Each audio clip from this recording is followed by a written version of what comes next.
I'll be honest, seeing Optimus act like a rebellious teenager is pretty funny, but it's a refreshing change. We're used to seeing him so composed and, you know, himself that it's just really funny to see him being a troublemaker and just causing so much chaos around the city.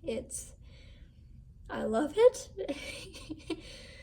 um, it is a nice change though, Like, I mean, I knew he didn't always start out as like, you know, the composed and I already said composed, didn't I? I mean, as the strong, gentle, kind leader.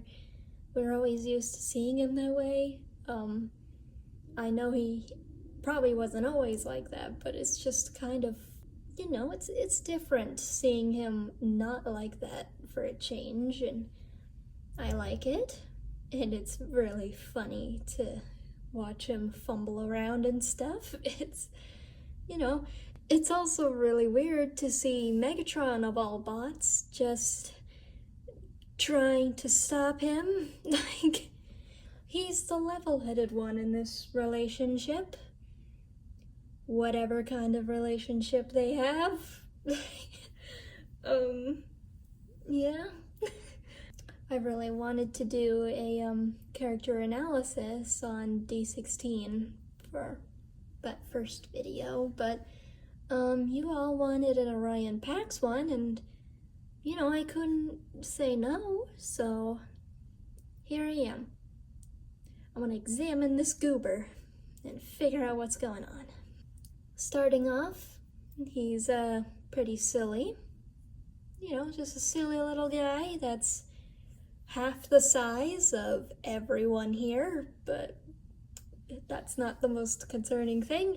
He snuck into what is essentially a really old library and had to run away from the security guards and almost died a couple times.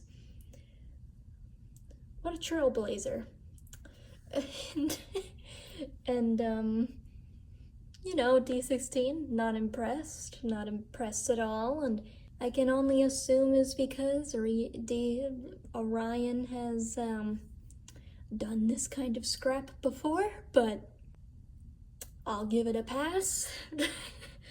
A bit concerning that he does this a lot, and he doesn't seem to really mind that D16 has had to bail him out a couple dozen times since probably the start of their relationship, so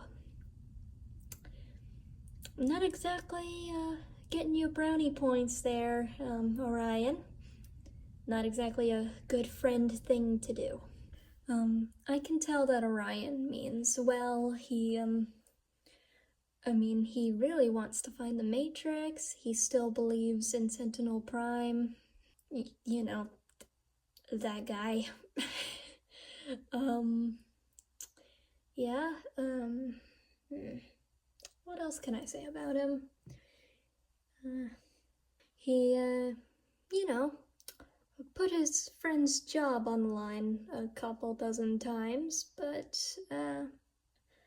there's no but in this situation. It's just what he's doing. And, yeah, I feel a little bad for D16 because of the whole entering him into the race without, D16 knowing about it. He didn't even sign up for anything, actually. He just freaking jumped into the track with his friend with some jetpacks and didn't give him any sort of warning whatsoever. Right in front of, I can assume, 1,000 or so people, Cybertronians, whatever they are, I guess. Yeah, not exactly a good friendship move on his part. Oh, Orion, you're a little goober. You've made a lot of mistakes.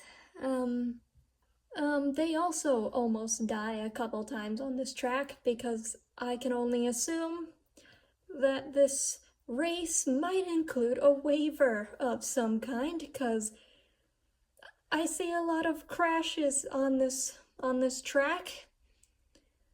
What's going on? Why is Sentinel allowing? Never mind, never mind. I'm not gonna ask that.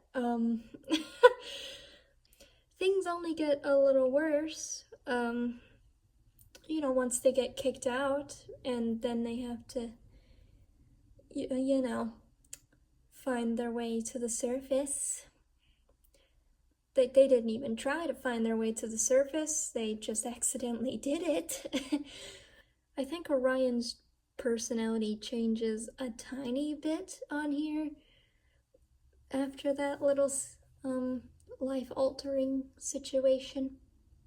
But things haven't ramped up quite yet, so I probably don't really need to point out any of the changes because there isn't really any changes yet. He's a little more chilled out though, I'll be honest. No running away from the law.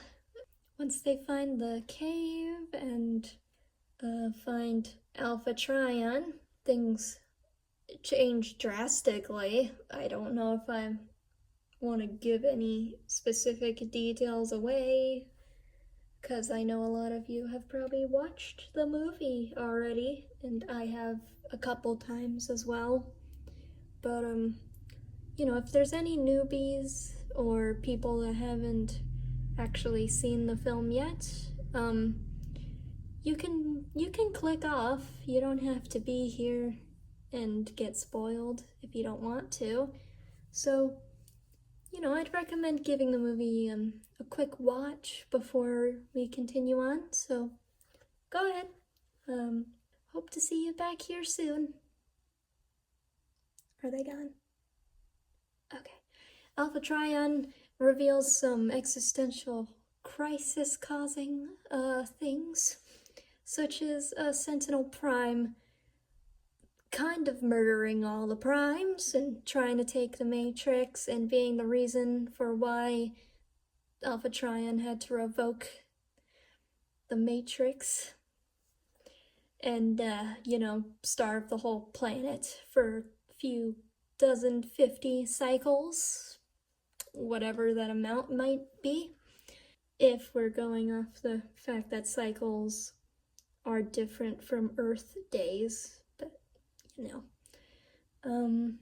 also Alpha Trion gets kidnapped and killed, so RIP to all 13 of the primes now.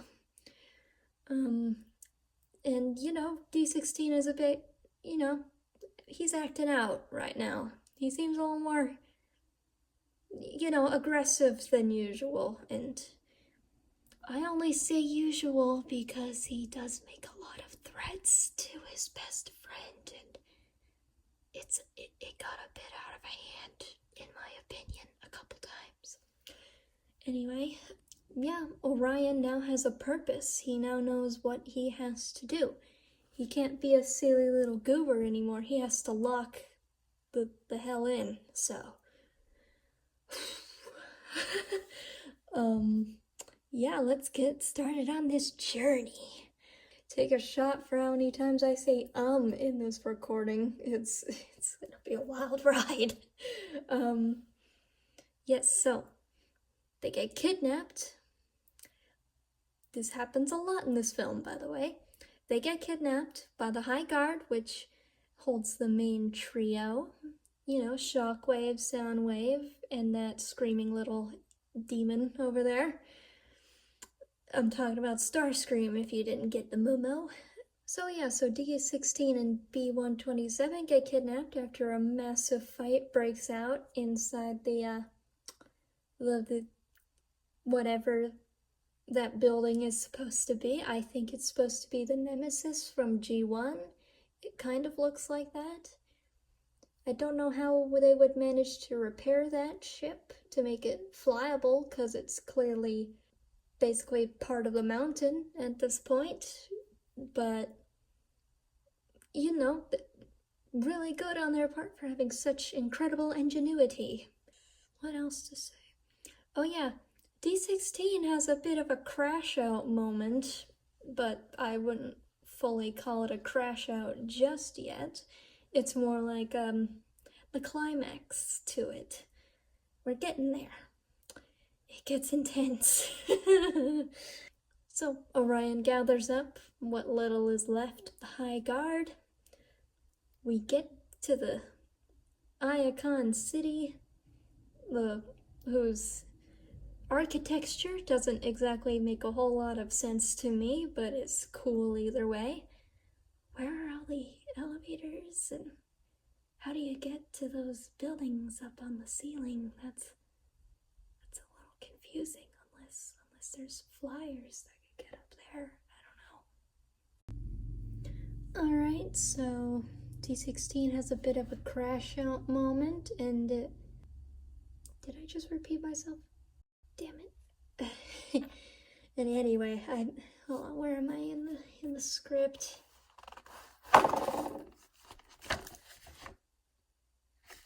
Alright, so we get back to Icon City. You know, we do our thing. We expose Sentinel and all of his many war crimes that he has committed throughout the years. The fact that he invented slavery and classism. So we just, you know, expose the fact that he murdered 13 leaders, you know, sentenced everyone, almost everyone, to slavery, and, you know, is using all the benefits to pay back an ally of his that probably isn't even really an ally at this point. And they're probably the new rulers of Cybertron, as Alpha Trion had pointed out before his eventual end. So, you know, overall things are not great on Cybertron right now. Too bad we don't have a, you know, red and blue truck that is surprisingly great at being a leader for, you know, 40 years of our childhoods. You know, we wish that existed, you know? That would be real convenient. Anyway, so D16 has a major crash out. That is what I hinted at earlier, if you just tuned back in. You know, he just casually beats the scrap out of Sentinel. You know, really kicks his ass. Yeah. You know, I almost felt bad for the tyrant until I remembered what he did, and then I just went, get him! Get him! Quietly, it was the theater when I watched for the first time. Anyway. Alright, you know, Orion exposes the truth, gets down there and tries to stop his friend, you know, gets shot in the chest, you know, casual, you know, story things, totally normal. Has to talk down his friend from dropping him off the ledge. He gets dropped off the ledge. He gets to talk to God. You know, casual, you know, story arc situations. You know. I'm not legitimately criticizing the plot here because I freaking love it and I really want a sequel. Please make a sequel, guys. We're begging you. Please. God, I really hope they do that because I'm gonna be really sad if they don't. So yeah, Orion becomes Optimus Prime in the most badass way possible. You know, proceeds to fight with his ex-best friend that had dropped him off the ledge earlier, as I mentioned. You know, the others try to get in on this personal, argument, and, that was a really terrible idea on their part.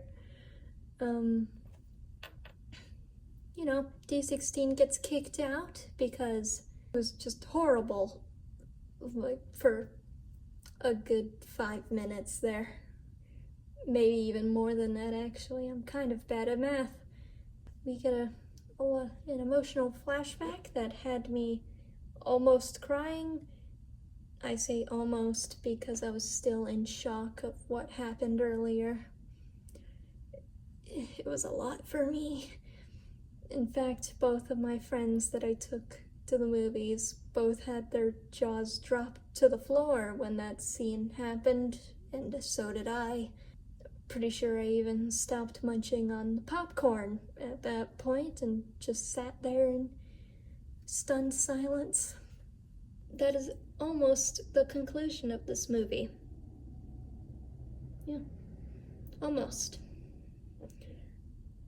Then we get a scene of Optimus, previously Orion Pax, giving everyone a TCOG, restoring the food supply to the whole world, and, becoming the leader that he was kind of destined to be. And then we see D16 starting a rebellion and becoming Megatron and starting the Decepticons, and that was awesome. That was really awesome. I felt really bad for Orion and D16 throughout this whole film because I knew what their friendship was gonna end up being. I just didn't know how it would happen, and I didn't expect it to go this way, honestly. And this movie did a real good job of making me want their friendship to, not to sour and go bad and start a lifelong war that'll just drain them. It was really sad. I just hoped things would get better, and it just didn't happen. And it was, it's just really sad when you see your favorite characters get, really bad situations happen to them like that. Even if you already knew it would happen, it still hurts, I could tell throughout this film that Orion was slowly starting to mature from the troublemaker that he was to the more mature version that we see in the middle of the film after the realization. He's still a little naive in those parts because,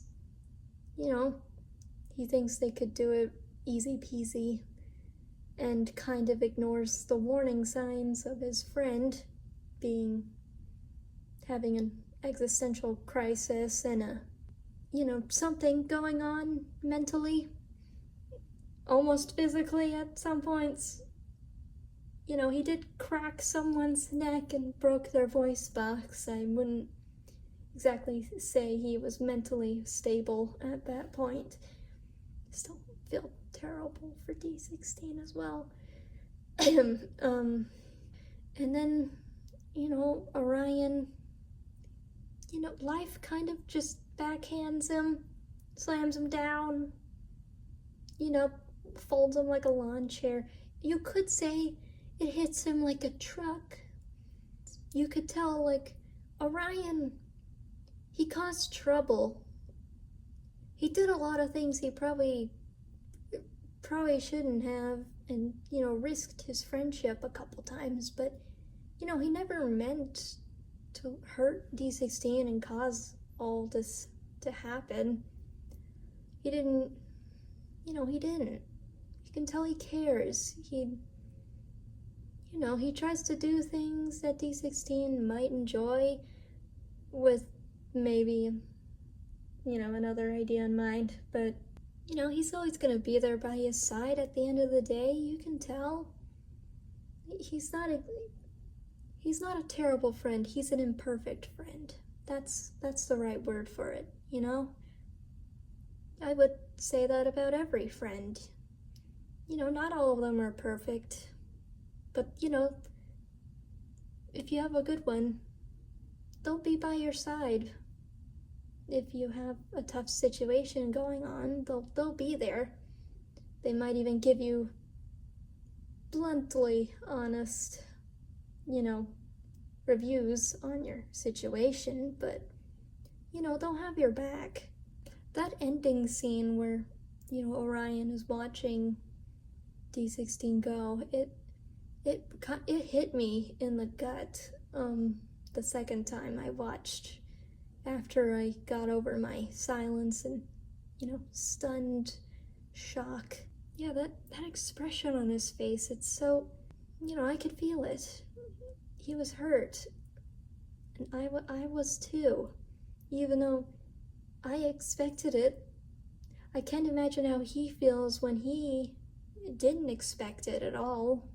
There's probably better character analysis out there waiting for you guys to watch it, but I don't know. I'm going for a more rambly, casual approach to this. I hope that's okay, because, I don't want this to not be enjoyable for you guys. It would be really nice to have your input and your ideas and suggestions. Like, that would help a lot. And, it would give me, a good look at what you guys want out of my channel. I'll probably just keep things casual though, so. Anyway, Orion, how do I describe him? Troublemaker, a good heart, or spark, I should say. He has your back. He tries to do good by you, but at some point, he is going to officially become that calm, tired, gentle, I already said kind, that leader we all grew up knowing. I think most of us grew up knowing. A couple of us, I'm not sure. He's gonna become a great leader someday, and I wish him the best of luck if we don't get a sequel, and, I hope that universe does well, even if we never get to see it. And, I'm kind of hoping D16 has one of those redemptive arcs at some point, if this series were to continue. I'm not saying in, like, the second movie or something, but, they did plan on having, like, a franchise out of it, so, maybe in the last movie, or, like, I don't know, in a spin-off series? Like, I don't know. I don't know how they could continue this story without the help from Paramount. I hope they can, though, because that would be, the best thing in my life, aside from Spider-Man Across the Spider-Verse and, beyond the Spider-Verse. Still waiting for that, by the way, Sony. Hope you get to work on that. Please come out in 2026, or... because I've been waiting a while. It'd be nice to have it. I think that's probably it for my character analysis. I mostly spent a lot of time talking about the plot and how Orion reacts to most of those situations. There's probably other good, better character analysis out there. I probably wouldn't even call this an analysis at this point, more like a character rant. I could probably put that in the title, actually. That would be, that'd be more accurate. I don't want to clickbait you guys or anything. So, yeah. Yeah. So, have a good day. Hope you guys enjoyed this video. Feel free to check out my other content and maybe even suggest your own videos and ideas. Probably already said that. Yeah. Feeling kind of tired, so I'm gonna head out for the day. Alright. Bye, guys!